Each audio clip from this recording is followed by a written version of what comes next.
advisement and go on to the last case on the calendar, which is 25-1448 Shellenberger versus AIG WarrantyGuard.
Counsel, Madam Clerk has just reminded me, hang on, are both of you arguing and splitting your time? Is that what you're doing? Okay, so Madam Clerk's going to set the time for 10 and 10. Is that what you want? Or, unless you tell her otherwise? Okay, that's just fine.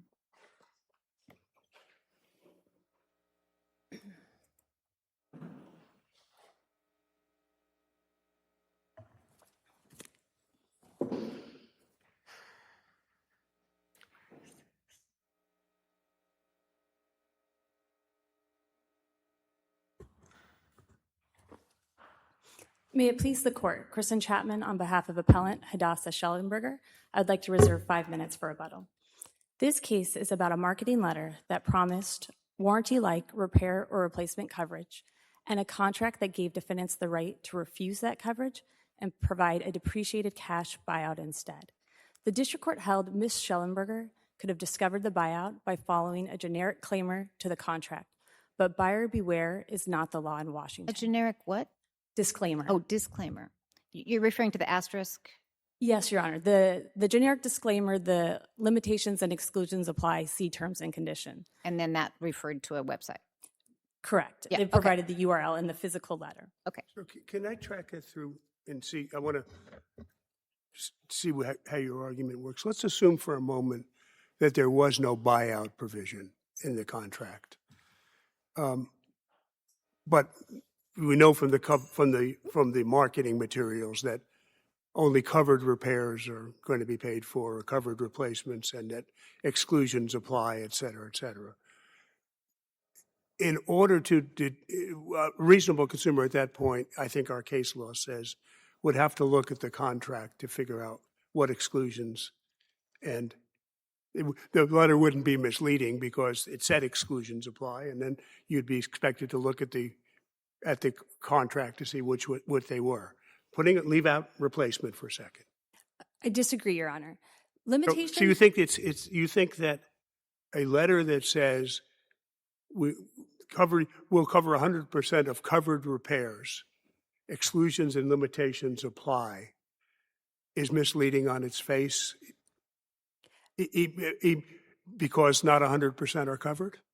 Well, Your Honor, first let's talk about the phrase covered repairs and where applicable referred to scope limitations. There are plenty of limitations it says, for example, if you tried to repair it yourself and screwed it up, we don't cover you. Correct. So what's the answer to Judge Hurwitz's question? Can you take another run at it? Because I think it's an important question. Yes. So covered repairs. I think it's a yes or no question. Your answer is no, right?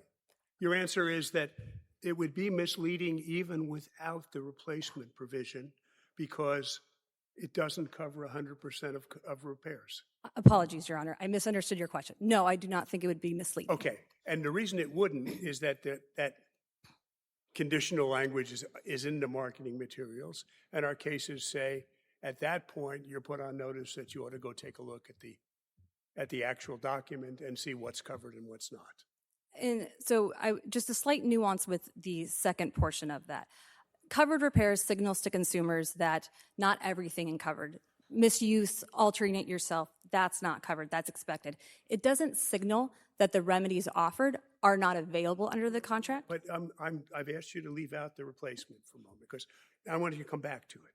So the reason that I'm asking the question this way is that it seems to me that on the cover of this marketing material, under our case law, we direct somebody to say when it says covered or exclusions apply, it's not misleading because you then have been alerted to go take a look at the document.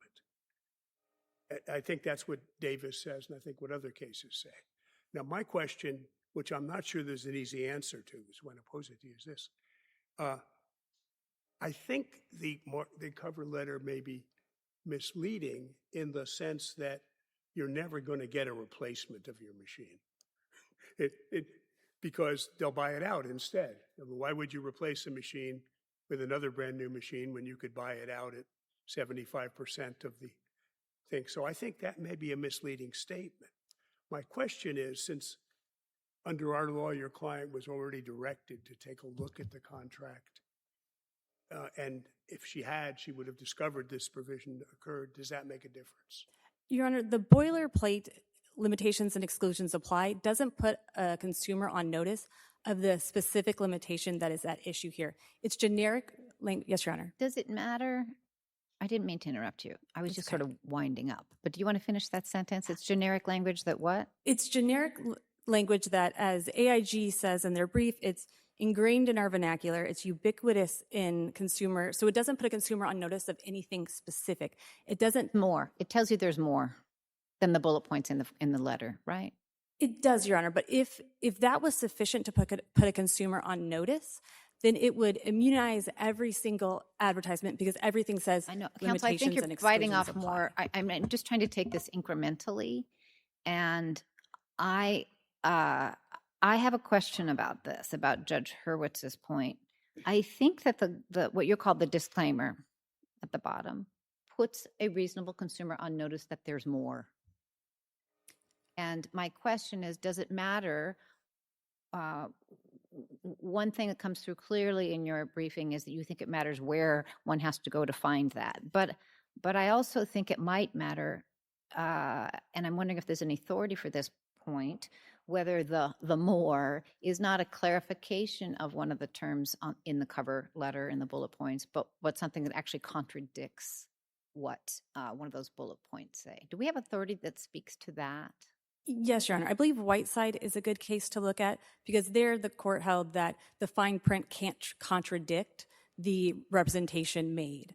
Additionally, Washington case law, the LA Investors Washington Court of Appeals case talks about disclaimers and says that disclaimers are inadequate unless they're sufficiently prominent and unambiguous to change the apparent meaning of the representation. I'm going to ask you consistently today to rely on Washington case law because the fact that I think both briefs dipped into California case law, which I found distracting and concerning because we're a federal court and you'd have to do a lot more talking before I'd want to expand Washington case law or suggest that we're doing any such thing. So what is the Washington case law that you want to rely on for this proposition? Your Honor, it's State versus LA Investors. It's a Washington Court of Appeals case, and it says that disclaimers are inadequate unless they're sufficiently prominent and unambiguous to change the apparent meaning of the communication. Thank you. Okay, so that's the part I do know. I'm looking for other, and maybe it doesn't exist, I don't know this, because we certainly practiced at trying to predict what the Washington Supreme Court would do, but I'm just trying to figure out whether a Washington court has opined on a follow-up, a disclaimer that actually contradicts what's in this case, it would be in the letter. Do we have that authority from a Washington court?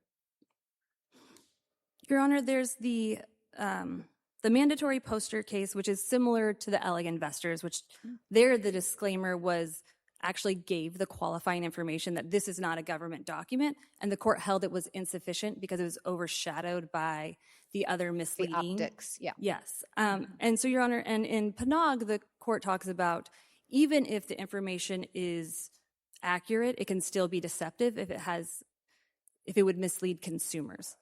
So I think those cases support the proposition here. Ms. Shellenberger is not asking this court to expand Washington authority here. Under the Washington authority, the court looks at the net impression of the communication to determine whether it has the capacity to deceive a substantial portion of the public. And here it does for several reasons. And can I stop you there? When you go forward in your analysis from here on out, what standard are you using for the reasonable consumer?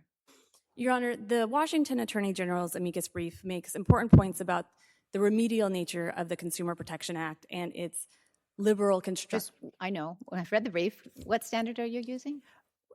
So, Your Honor, under either the reasonable consumer or the least sophisticated consumer, the marketing letter was deceptive. So it's not an issue. Has the Washington Supreme Court, since you just assured me that you're not trying to stretch Washington law, has the Washington Supreme Court ever applied the least sophisticated consumer standard in a case like this? I couldn't find one. So to just be clear, I want to be upfront about that. I couldn't find one that didn't involve debt collection. Correct. Well, in Panog, the court used reasonable consumer and then also said we look to the least sophisticated of those. And I think the functional inquiry is the same. When we're thinking about the consumer here, it's not the lawyer who sits down and gets to parse through the different phrases. It's the person who has just spent a significant sum of money on an appliance, has registered that appliance with the manufacturer to get the limited manufacturer's warranty, and then starts receiving marketing mailers encouraging the consumer to extend the life of their appliance, to protect their investment, and offering them no out-of-pocket expenses for covered repairs and replacements. Well, but see, that's why I keep want to come back to that. Let's take out the buyout provision. You're not contending today, are you, that the letter is misleading because it says no out-of-pocket expenses for covered repairs and replacements? Your Honor, it's hard to take out the buyout Well, because no, that's why take it out. misleading. I don't care how hard it is. Forget about it. Let's assume we have a letter that there's no buyout. The letter just says no out-of-pocket expenses for covered and repairs and replacements, and then says some exclusion and limitations may apply. Is that a misleading? Does that violate the Washington statute? No, Your Honor. Okay. So now, and this is the question I tried to ask you before. I want to try to ask it again, and because I'm not sure I'm asking it right. And we know it doesn't violate the Washington statute because we have case law that says under that circumstance, when it's ambiguous, it's not misleading because you take a look and find out what the exclusion, what is covered and what's not covered. And the only way to find that out is by looking at the actual document. I'll call it the warranty, or it's not really a warranty, it's a service plan. So what I'm trying to figure out is this. If in order to figure out what's covered, you have to look at the service plan, and if you read the service plan, you would find out that there is this buyout provision. Where does that leave us? And Your Honor, I don't think it's ambiguous what is covered.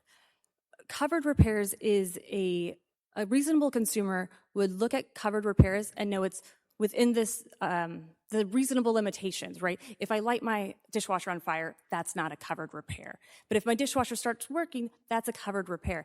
That has an understandable meaning that a consumer doesn't need to look elsewhere to know. But our case law says the reason that there's no deception there is that those kinds of terms, which are not all-encompassing, automatically direct the consumer to take a look at the terms of the provision to see what's covered and what's not. And I don't think that it's because the consumer knows what's covered and not what's covered. You've been alerted that not everything is covered, and you got to go take a look and figure out what is. Now, I know on the replacement there's a different argument, but I'm trying to figure out if the consumer, under our law, given those kinds of terms, is directed to take a look at the contract, and had your client done so, she clearly would have discovered the buyout. Why isn't that enough? So the moment that the consumer is induced to act is the moment that matters for evaluating the capacity to deceive. And that is supported by the Washington Court of Appeal case Robinson versus Avis Car Rental. And so here, when the letter represents that there is repair and replacement coverage for covered repairs. And now, a reasonable consumer would understand that as a scope limitation, not that it is that there is a fundamental, that the defendants have a right to not provide that repair or replacement, I agree even with, for repair. I agree with you. Okay. I absolutely agree with you. I'm asking a different question, and I guess we're missing each other on it. I absolutely agree with you that a reasonable consumer would not understand from the language in the marketing materials that there was a buyout provision. But I do think a reasonable consumer would be directed to the terms of the contract because of the limitations or because of the covered language. So I'm trying to figure out whether because a reasonable consumer would be directed towards those terms, she then would have discovered that there was a buyout provision. I believe I understand now, Your Honor. So first, I disagree with the premise that a reasonable consumer would need to look elsewhere to understand what covered repairs means. A term is ambiguous when a consumer would need additional information before reasonably concluding what is being represented. And I think here, a consumer could understand covered repairs as reasonable limitations. Additionally, the limitations, yes, Your Honor. Well, right there. Judge Hurwitz's question presupposes that a reasonable consumer seeing the disclaimer, what I'm going to call a disclaimer, which includes the asterisk and the reference to the website, would call the consumer's attention to all of that. I think both parties rely on what I call label cases for this, where there's an asterisk and that requires the consumer to sort of turn the bottle over or look on the side label or something. Do we have any case authority that requires a consumer to do this, to go off to a website? Or charges the consumer with knowledge of what she would read if she went off to a website? Not in this exact context that I don't know of anything close. It's one thing, we have some cases that are sort of analogous when you're clicking through an online contract and there's an arbitration provision. That's sort of analogous. And then we have products where something is marketed and there's an asterisk, and that is not a trip to a website, but it's literally on the label or on the product somewhere else. And I'm trying to figure out if this is a different expansion. Yes. So in response to Judge Hurwitz's question, I think I just want to make sure, are you agreeing with the proposition that a reasonable consumer in this circumstances having received this letter is on notice of what exactly? I think you've said yes to, she'd be on notice that there's something more that there's something more because it says limitations apply or something like that. But what's the best authority we've got for how much more she's charged with knowing? Well, going back to the premise of the question, a reasonable consumer would not need any additional information to make conclusions about what is being represented, so they would not need to look elsewhere. The reasonable consumer wouldn't need to look beyond the marketing letter. The question is whether she's required to, whether she's charged with knowledge of looking. And I think some of our authority, and you both sides have invoked these labeling cases, which charges the consumer with knowledge of at least recognizing because of an asterisk that there's more, right? And I think you've conceded in response to an earlier question that one of us posed that this consumer, Ms. Shellenberger, would have known, it says limitations apply. So she knows you're calling it a scope issue. There's a scope issue. She's got that. But I'm trying to figure out how far we've taken that, or more importantly, how far the Washington court has taken that.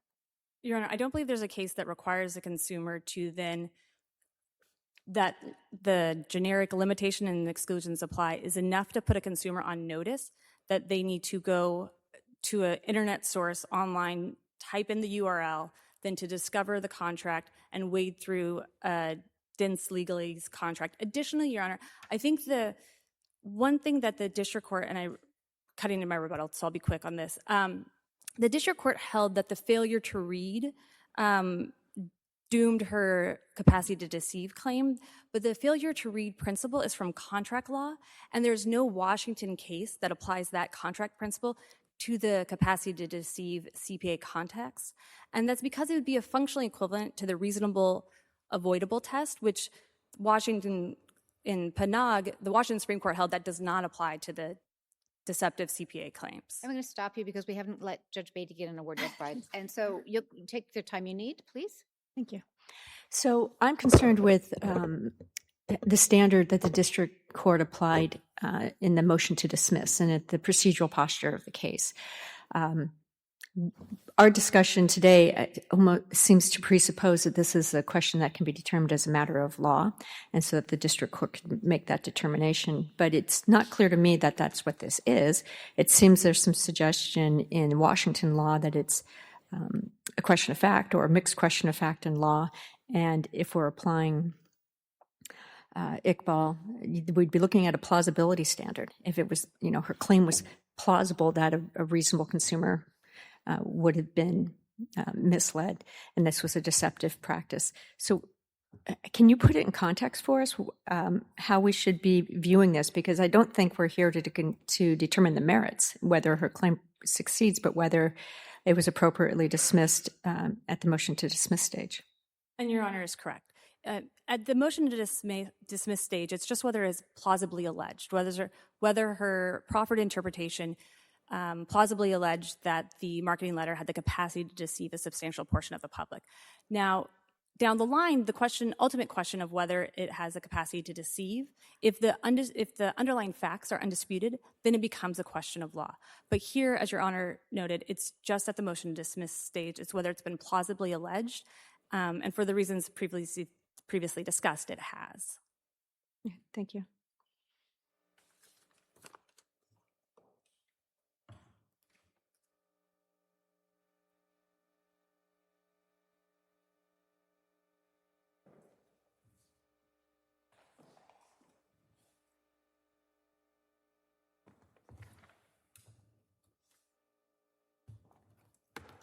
Good morning. May it please the court, Galen Bellamy for Appley Whirlpool Corporation. So maybe we can pick up on where the discussion just left off concerning whether or not what's before this court is a question of law. And I think Washington courts are fairly clear and consistent, including the Washington Supreme Court, that unlike California, where the question of deception is a question of fact, the question of deception under the WCPA is a question of law. That is, so if we were to find that they stated a claim, we would then also be finding that you're liable? No, this is a pleading standard. Well, I understand, but if it's a question of law and the facts are undisputed, and I think in this case the facts aren't disputed, then it wouldn't our ruling that it stated a claim necessarily mean that you were liable? No, Your Honor, I don't think it means that. In fact, when you look at the cases in applying California law where they've had the exception. California's got a very different standard. I understand. Reliability, reliance, et cetera. I understand that, but there are exceptions where the court has found as a matter of law that a claim is not deceptive for pleading purposes. There are no contrary examples where the court finds as a matter of law it is deceptive. For the pleading standard, the question would be, have they plausibly alleged that a deception has the capacity to I understand the general distinction. My difficulty is that nobody disputes in this case that she got the letter. Nobody disputes that your client engaged in the buyout. And so it seems to me as a practical matter, if we find that the letter was deceptive, we're finding that you are liable. So one response to that question is that in order to determine that the letter is deceptive, the court, because it's making this determination as a question of law, considers all the relevant information available to the consumer per the rules of construction that have been alluded to earlier. But wait. Judge Horst jumped in, and I was just about to jump in with your response that it's a question of law under Washington law, because I'm looking at Greenberger versus Amazon, which is from the Washington Supreme Court from 2024, and it holds that the first element of the claim, which is the defendant has engaged in an unfair or deceptive act or practice, is a mixed question of fact and law. It doesn't say it's a question of law that the court can decide without it going to a jury. My recollection of Greenberg, Your Honor, is that it was applying the unfairness prong as opposed to the deceptive prong. That's what that analysis was about. They were sort of breaking new law in Washington about giving some substance to what the unfair prong means. But every Washington Supreme Court case since Penang, anyway, that has applied and analyzed the deceptive component as opposed to the unfair component, has said specifically that it is a question of law to be resolved by the court. Well, I tend to take Judge Beatty's point on this, but were you done with that? Go ahead. Okay. But in this particular case, we're looking to see whether somebody was misled, and the judge has said not as a matter of law. And so even getting past the point Judge Beatty has outlined as the first speed bump, it seems to me there's another one, because and this was alluded to by opposing counsel, the district court in this case looked to this document, the service plan that's available by asterisk, by going to a website. I don't know that the Washington Supreme Court has ever required a consumer to do that. What's your best authority for that? Well, so the Ninth Circuit's recent panel decision in Story, applying Washington law and the WCPA, said consumers are charged with the knowledge of contracts. And so in interpreting whether a communication is deceptive, it should be considered in light of the contract, whether they read it or not. Well, but this is where I think that your brief really does conflate the contract principle and the contract claim's not an appeal before us. We're looking at a consumer protection statute, and we look at these in various states, as you know, around the circuit. And Washington's case law, if we're predicting what the Washington Supreme Court would do, is pretty darn protective. So it is a leap that I don't know that we've taken before, sir. Maybe if you were buying a car or a house or something, but we calibrate this, I think, reasonably. Calibrate this to the purchase that's being required. I gave one, admittedly, more extreme example on the spectrum, because we had a whole lot of hand sanitizer cases. I seem to have been a magnet for hand sanitizer cases in recent years, where there's an asterisk or a cereal box. And it's one thing to request or require a consumer to go to that length and charge her with that notice, but this is quite a lot more. And I think this is what the district court did, apply contract principles, when he decided she wouldn't have been misled if she'd gone to read the service plan. If you think I'm wrong about that, I'm all ears. So respectfully, Your Honor, I do, and it goes back to a point Judge Hurwitz started with, which is when there are covenants in the contract, when there are an asterisk, when there is a disclaimer that say limitations and exclusions apply, independent of contract principles, the law expects reasonable consumers to go do further research, to look at the contract. What's the best? That's okay. Yeah. What's the best case law you've got for that principle? Well, How far do we make them go? Have we ever said, has the Washington, we're just the Ninth Circuit, has the Washington Supreme Court said that the consumer under these circumstances is charged with knowledge of what the contract is on the website, and then you can go to Judge Hurwitz's question? On that specific question, no, Your Honor. The reasonable consumer standard that has been applied by this court repeatedly, often in connection with California law, has recognized that when a contract has these caveats, that the consumer is obligated to do more work. Davis v. HSBC Bank said the consumer was unreasonable for saying because something wasn't disclosed in the advertisement that it didn't exist. What was the something in that case? It was the annual fee for the credit card, so a $59 fee for the credit card. Exactly. I'm not sure what exactly means. Well, who gets a credit card without paying an annual fee? So, I mean, I think it is context specific, and I think this brings me right back to Judge Beatty's point, because we're at the 12B6 level. I just want to leave you with that thought and turn the floor over to Judge Hurwitz. So, but I have the same question in a different way. I'm not trying to suggest an answer to it. I tend to agree with you that the case law says that when the flyer, the advertisement, alerts you that there are exceptions and limitations on coverage, that the consumer is then, a reasonable consumer has to then look at the place they're sent. The difficulty I'm having here, and I'm not sure there's an answer to it in Washington law, is this. I think that the flyer is deceptive in the sense that it says you can get a replacement of your machine because you never will, given the buyout clause. Unless there's severe deflation, which doesn't look like it's on the horizon, and you can buy out the machine for $750 of the purchase price, why would you ever give somebody a brand new machine instead? And so I think it's deceptive in that way, at least potentially deceptive. My difficulty, and the one I'm struggling with, is this. And I don't think there's anything in the flyer that alerts the consumer to consult the contract to find out if he really can ever get a replacement. So but if the consumer had consulted the contract on coverage and other issues, they would have discovered that. And I'm trying to figure out so I can't find a case closely on point, and I'm trying to figure out what the consequence of that is legally. So a couple of points about that, Your Honor. First, the case isn't about replacements, and plaintiff hasn't challenged or based her deceptive claim on this theory of there's really no replacements.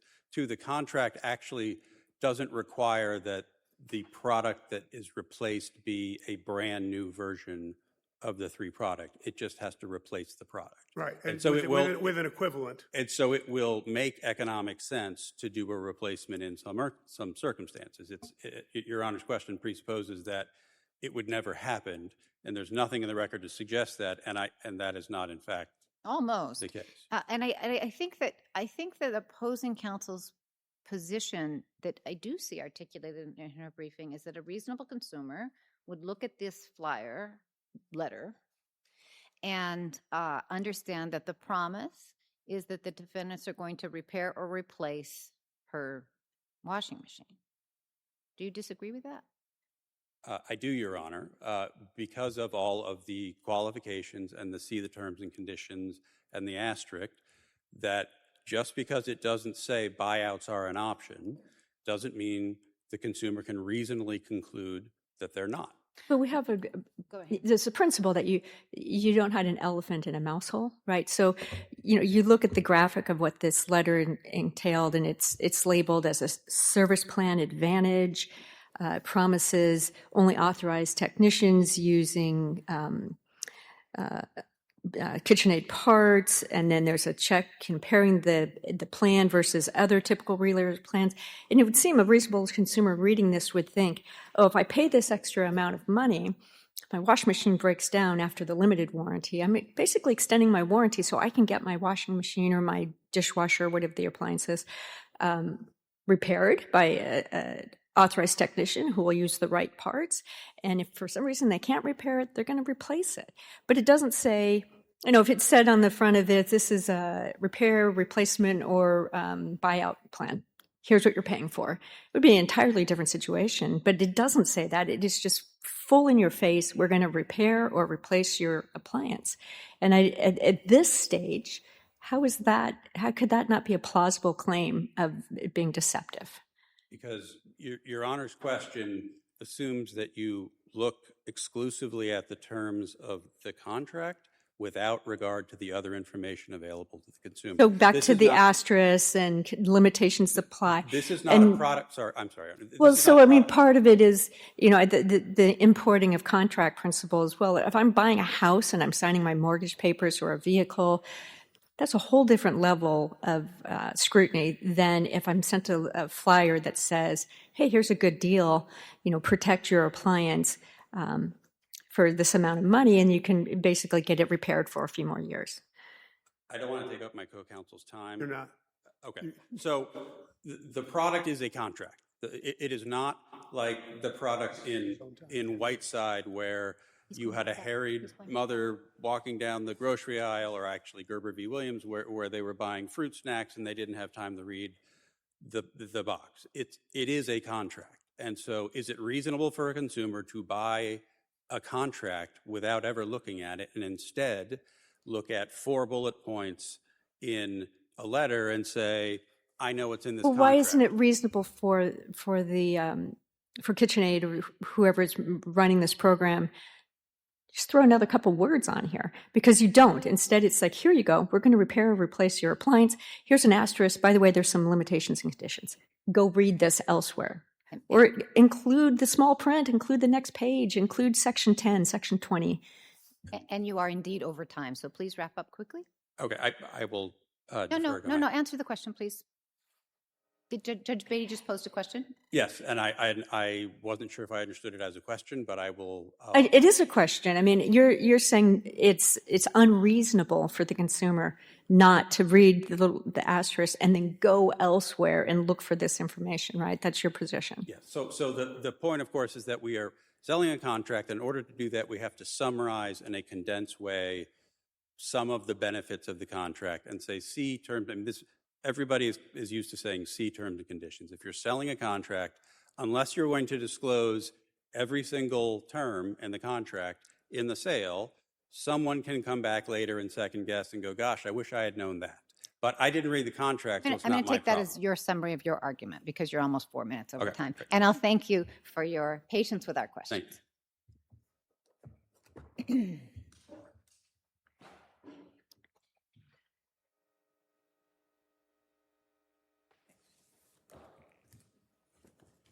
Counsel, we'll start your clock with the full 10 minutes, but please do keep an eye on your clock.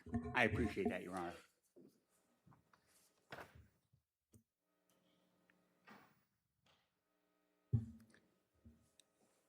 Good morning, Your Honor. May I begin? Yes. My name is Adam Kaiser. I'm with the law firm of Alston & Berg, counsel to AIG. If I can just start off, I know we've been going at it for about a half an hour. If I can just address some of the questions that have been asked. On the first question that Your Honor asked about whether if we decide in the plaintiff's favor, doesn't that mean that you are necessarily liable because it's a question of law? The short answer to that is no, of course, because there are other elements to the claim. And two of the elements are causation and injury. And the district court below did not address the issue of causation and injury because I that... agree that it did not address causation. Is injury required in a suit that merely seeks injunctive relief? They seek damages here. Well, but they may not get damages. They're seeking statutory damages, I assume. They're seeking damages, and there's 5 elements of a cause of action. I don't want to take up too much time on this law versus fact thing. I want to ask you a question about a topic in this case nobody's addressed so far, and it's the certified technician question, which I think was count 3 of their complaint, and I'm not sure the district court actually addressed it. But one could read the marketing materials, and indeed even the contract, as saying, we're promising you a factory certified technician. So and then it turns out, let me finish. And then it turns out you really aren't going to supply one if there isn't one in her area. Why isn't that a misleading statement? So what the flyer actually says is service by KitchenAid only authorized technicians. But there are no authorized technicians in her area, are there? Well, at the particular time that she was looking to have her appliance repaired, there was no available time slot for her. But wait a minute. I think she's alleged, again, going back to Judge Beatty's point, we're just at the 12B6 stage. I think she alleged she waited a month. I mean, there's the 20, well, she arguably waited a year, according to the complaint. So, and then at some point she wound up trying to get somebody on her own, but. Had she been supplied with an authorized technician, whether it was factory authorized or not, then she might have gotten a repair. But she wasn't. And nobody seems to contest that she wasn't. It wasn't just that it wasn't one available that day. On Tuesday or something. It was this, right? It was this protracted period of time. I don't think she ever got one. When she called, she was told that there was no technician, there was no time slot available for her. She lives in a very remote area. So are you saying that there was one available to her, and you, even though you went back and forth with a year over this woman, you never said to her, "Oh, there's one available. We'll get her to you. We'll get you one tomorrow. Just can't get you one at 9 o'clock today." She's at least alleged that she was told that she couldn't get a certified technician in her area, and that was therefore her responsibility to find somebody who would do it on your client's terms. We'll give you a chance to answer the question. Yeah, Go ahead. But why isn't that misleading? Because this is where we give them chance to answer the question. That's what I'm asking. Go ahead. Why isn't that misleading? It's not misleading, Your Honor, because all the flyer says, as I just read it, it says service by KitchenAid only authorized technicians. Now, it did happen in this case that at the time that she made her claim, there were no technicians available to service her appliance during that time. Well, you keep saying during the time. Is it your position that your client didn't have a factory trained, technician because of her geographic location, or was it that she needed it at a particular date and time? Well, she called, and what they told her, according to the complaint, okay, so this is just the allegations in the complaint, Sure. is that there were no technicians available at that time. Okay, and Not what you said a second ago. So here's the deal. We're at consumer protection is our lens that we're looking at this through. And so if the issue is that she's at a remote location and they can't provide that service for her because she lives in Nome, Alaska, just saying, then that's a pretty easy matter for the AIGs of the world to look at her zip code and say, this isn't an offer that's that we can extend to you. It's not subject to your area. But I think what happened here, again, we're just at the 12B6, is that they accepted the $109 or whatever it is for the purchase of the plan.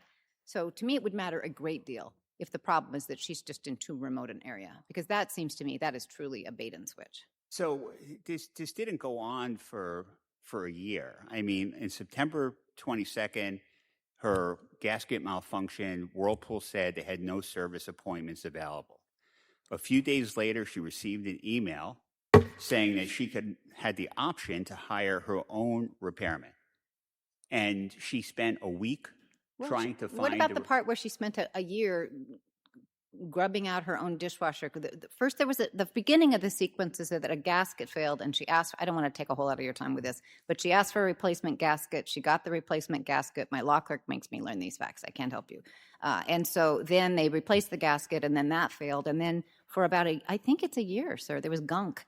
And she was cleaning that out repeatedly.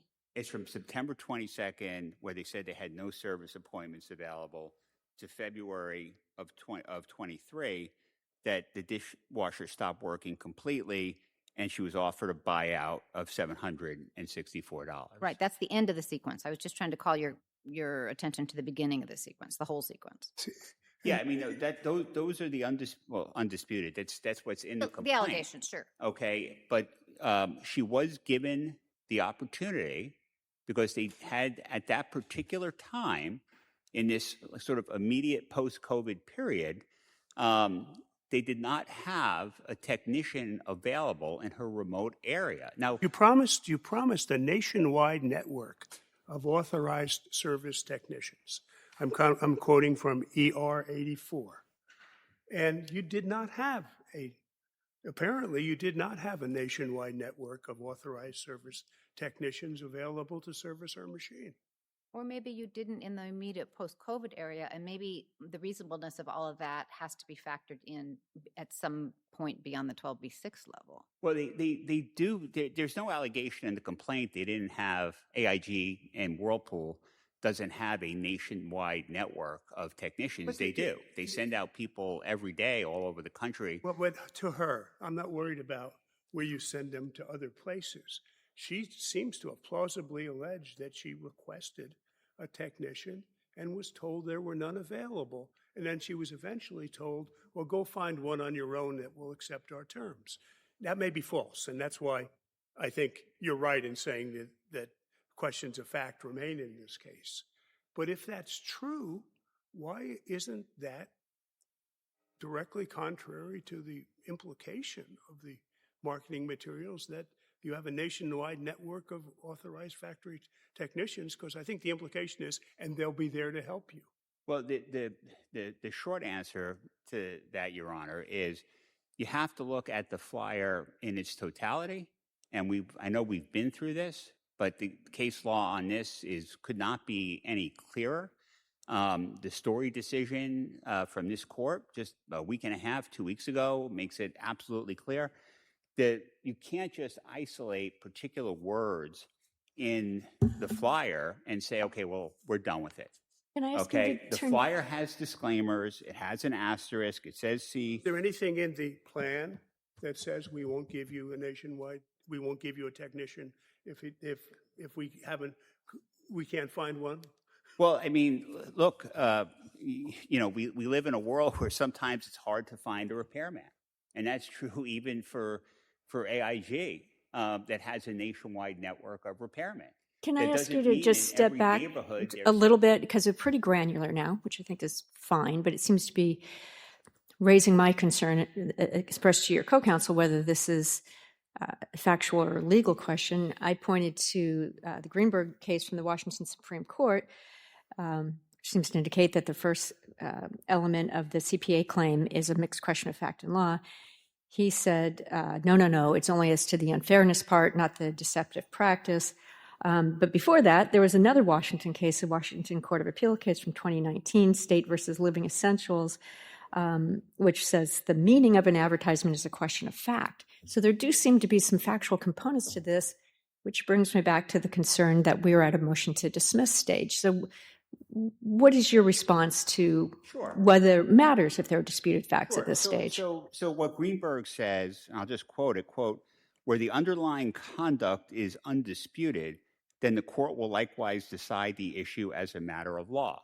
So if what actually occurred on the ground, the facts are disputed, then that goes to a jury.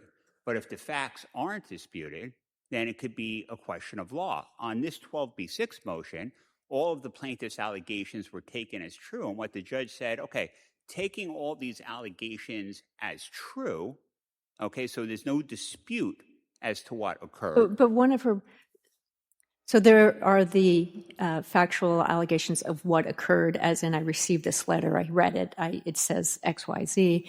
There's also the factual issue of, was she deceived? Would a reasonable consumer be deceived? Is that not a factual question? That is not a factual issue. Okay, the courts in Washington have repeatedly said it's very different from California, okay, where that is a factual issue in a UCL claim in a non-jury trial. But Washington is very different. What's the case that says whether a person is deceived is a question of law?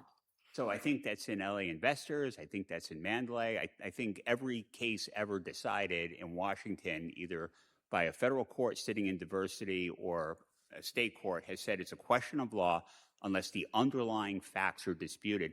The underlying facts were not disputed here because the plaintiff, because the court properly in a 12b6 motion took as true everything that was alleged in the complaint. And so that is why the factual circumstances are totally irrelevant here, because the judge said, I am going to assume everything in the complaint is true. Now, let me see if there was a deceptive, misleading statement in the flyer, because that is a question of law. And I'll just go back to this. I kind of gave short shrift to Story before. Well, wait a minute. Story, which I just pulled up. Are we talking about the same story? The unpublished Story versus Amazon decision? That's a breach of contract case? That story? No, absolutely not. I mean, at the very end of the Wait, decision... my question was, are we talking about the same case, sir? I'll talk Story versus Amazon.com, which was decided on May 26, 2026. Yeah, okay. For which we submitted supplemental authority. Is it a breach of presidential opinion or memdest? It's not a presidential opinion because it wasn't published. Nonetheless, it's a decision that was issued by this court 2 weeks ago and is completely consistent with all the other cases that we cite, including Davis and many others that say... Can you just help me out on this one? We're not trying to give you a hard time, but we are trying to get the law right. And this case, I don't see a Consumer Protection Act claim in it. Is there one? So the Story, we're talking about the Story decision? I am. Yeah, so here's exactly what this court said, and it really answers Is the answer to my question that there's not a Consumer Protection Act claim? If you just start with that would help me out a lot. Pardon me, Your Honor, I'm sorry. Not at all. Is there a Consumer Protection Act claim in this case? Yes, of course there's a Consumer Protection Act claim in this case, and the penultimate sentence of the decision says, quote, courts understand reasonable consumers to have read the terms of the contracts, including for CPA claims. So I was looking at the first, again, it's an unpublished memorandum disposition, but the first sentence is this: the district court properly dismissed the breach of contract claim. That's why I asked the question, sir. Yes, I mean, there are CPA claims in story. And if it's clear, if you look at the two district court decisions below, that there were CPA claims asserted. But did they only appeal the contract claims? No, everything was appealed. And it says, Your Honor, I hope we're reading the same decision here. The district court properly dismissed Story's CPA claim to state a claim for violation, and it lays out. That would have been a simple answer to my question. The simple answer to my question is this is an unpublished memorandum decision. You've been very clear that it's not binding. I was pointing out the first enumerated paragraph says the district court properly dismissed the breach of contract claim, sir. I asked you if there's a CPA claim. I think the answer to my question is, again, very tough to know. It's a memorandum disposition that's 2 pages long. The second enumerated paragraph refers to a CPA claim. That's all I needed. Thank you. Okay. Thank you, Your Honor. So tell me, is this the authority you want to rely on for the proposition that the disclaimer at the bottom of the letter does charge the consumer with the knowledge of what she would have learned had she read the online contract? Is this the authority? Well, that's precisely what the case holds. So does that mean yes, sir? My question wasn't complicated. That is yes, Your Honor. Okay. Are there other authorities you would like us to consider? Because this one's not binding. No, I realize it's not. But are there other? I don't want to give you short shrift. Are there other authorities you want us to continue consider? Well, there are numerous cases by this court, including Davis and Whiteside. I understand that those are from California. That being said, the CPA and the UCL are both mini FTC acts. They all have the same origin. They all use a reasonable consumer standard. I think we can all agree that a reasonable consumer in Washington is the same thing as a reasonable consumer in California. Well, I'm not trying to give you a hard time, and I'm not sure you're going to believe that, but I'm not. But I think we have recognized that the Supreme Court in Washington hasn't always done or interpreted this the same way as the Supreme Court in California. That's why we're trying to be precise and careful. We're just a federal court, and our job is to be awfully careful about what the state Supreme Court would do. I know you appreciate that, and I appreciate your patience with all of our questions. Let me just make sure. Do we have any additional? No. Thank you. Thank you, Your Honor.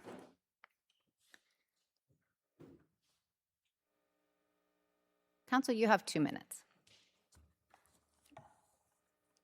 Thank you, Your Honor. Just starting with the Story decision, the analysis there is not binding. It's also not persuasive. The court relied on the Skagit State Bank case, which is a pure contract principle case for the failure to read defense. And then to bridge the gap, it relied on a Washington District Court case, Haywood. But there, the conduct being challenged was conduct governed by the contract, not pre-contract marketing representations. Yeah, it's about this long. I mean, it is a very abbreviated opinion. I think we'd have to dig pretty deep to find out what was really raised, and I don't know the answer yet. So you've covered that. Thank you. Thank you, Your Honor. And just another point to clarify, we have challenged the replacements aspect of the promises in the letter. Did you challenge that in the district court?